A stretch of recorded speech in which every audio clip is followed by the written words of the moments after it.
Okay, good morning mga ka-Red Technology. Nandito pa rin tayo sa makasaysayang bayan ng Silang. At kung titingnan nyo po, ang pagtatanim nila dito ay continuous. So, iba-ibang variety. Katulad dito nasa harapan ko, luya ito. Ngayon ito po pa-harvest na corn. Ito yan. Yan.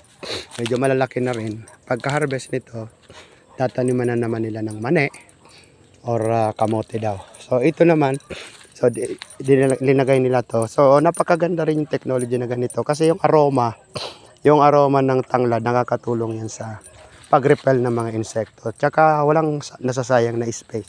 So ito 8 months, after 3 months ng corn, ito naman may sunod na naman silang corn. Yan.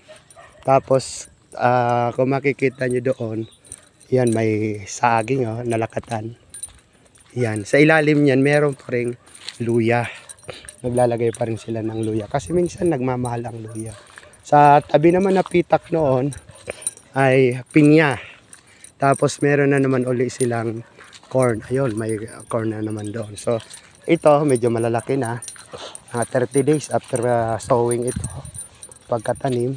Ito tingnan nyo, maganda yung kanilang luya. May laman na. Lalaman na.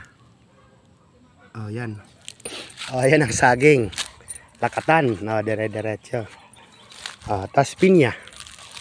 Pinya na naman. And then, hindi sabay-sabay yung tanim nila para throughout the year ay may ma-harvest. Asad sa may ma-harvest ay meron silang pagkakataon na hindi maubusan ng food security o pagkain at hindi napapabayaan yung lupa na damo ang tumutubo.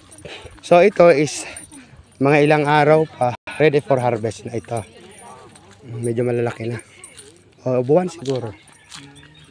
Yan yung binigay natin. Hindi kagaya nito isa. Sir, ito pa rin yung binigay. Ang ganda naman.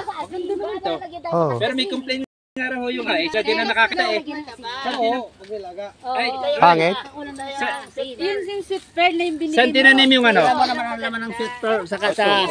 Pinagsabay ito? sabay. Ay, hindi pinagsama yung sweet pearl at saka yung... Magkasama sila. Pero kasi kakonti naman yung galing diing na sweet pearl. Sweet pearl po ito. Ilan tudling ang sweet pearl? Tatlo lang yata. Ano po sweet pearl? Ito. Sweet pearl. Ayan. Baka parang same lang ba yan? Ito ang ano. Magkasabay siyang... Mura pa itong ano. Sabay siyang tinanim. Ito yung sweet pearl. Ayan. Ayan yung...